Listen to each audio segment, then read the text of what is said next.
রাজবাড়ীতে প্রতি মণ রসুন বিক্রি হচ্ছে 2200 থেকে 2300 টাকায়।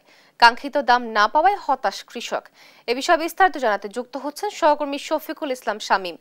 শামীম, দাম কমার কারণ কি এবং এ বিষয়ে কৃষি সম্প্রসারণ অধিদপ্তর কি বলছে? ধন্যবাদ।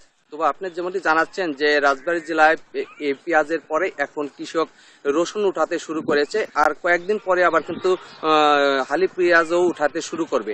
তবে পেঁয়াজে যেরকম লোকসান গুনতে হয়েছে কৃষক কিন্তু রাজবাড়ী জেলার বিভিন্ন কৃষক যে বিষয়টি বলেছেন যে পেঁয়াজে তাদের অর্ধেক কিন্তু লোকসান গিয়েছে। 1 বিঘায় 60,000 টাকা খরচ গেলেও তাদেরকে 30,000 টাকা উঠাইতেও হিমশিম খেতে হয়েছে, এতটাই দাম কমে গেছে। এখন যারা রসুন উঠাচ্ছে তাদের কিন্তু একই অবস্থা। রসুনের যে দামটা রয়েছে কৃষক কিন্তু যেটা বলছেন যে 15 থেকে 20 দিন আগেও কিন্তু 4 থেকে 4,500 টাকা মন রসুন বিক্রি করেছে, কিন্তু হঠাৎ করে রসুনের দাম কমে আসার কারণে কৃষক হতাশ হয়েছে। কারণ এখন 1 মন পেঁয়াজের দাম গতকালকে পর্যন্ত বিক্রি হয়েছে 22 থেকে 2300 টাকা, যা গত 2 হাট আগেও কিন্তু তাদেরকে 4,000 টাকা বা 3,500 টাকা বিক্রি করছে। তো কৃষক যেটা বলছে যে পেঁয়াজে তাদেরকে লোকসান গুনতে হয়েছে। পাশাপাশি এখন যদি তাদের একটা আশা ছিল যে রসুনের যে লাভটা করবে সেই লাভ দিয়ে তারা পেঁয়াজের লোকসানটা কেটে উঠতে পারবে, কিন্তু রসুনেও কিন্তু তাদেরকে হতাশ করেছে। কারণ রসুন যে বাজারে যে দামটা যাচ্ছে তা দিয়ে কিন্তু তাদেরকে যেটা ব্যয় হচ্ছে সেটা ব্যয় উঠানো সম্ভব হচ্ছে না বলে কৃষক জানিয়েছেন। তারা জানিয়েছেন যে 2,500 টাকার অধিক কিন্তু তাদেরকে প্রতি মণ রসুন উৎপাদন খরচ হয়েছে।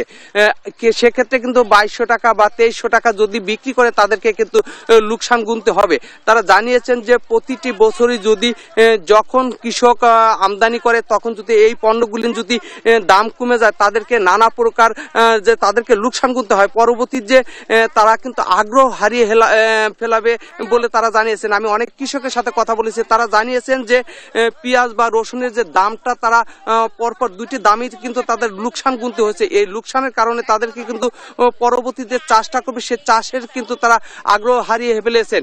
এদিকে আমি রাজবাড়ী জেলার কৃষি কর্মকর্তার সাথে কথা বলেছি, তিনি জানিয়েছেন যে রাজবাড়ী জেলার কৃষি প্রধান একটি জেলা, এই জেলার প্রত্যেকটি ফসলই কিন্তু ভালো হয়।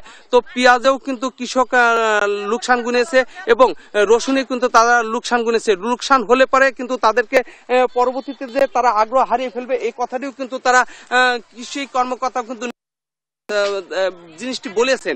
তবে দামটা নির্ধারণ করার ক্ষেত্রে তাদের কোনো হাত নেই বলে তারা জানিয়েছেন। তারা কিন্তু কৃষকদের যে পরামর্শটা দিচ্ছেন পর্যাপ্ত পরিমাণ ফসল উৎপাদন করার জন্য, তবে দামটা যদি সহানুভূতি পর্যায়ে থাকে তাহলে কৃষক পরবর্তী চাষ করার আগ্রহ পাবে বলে তিনিও জানিয়েছেন। এই ছিল রাজবাড়ী জেলার রসুনের দামের সর্বোচ্চ সংবাদ।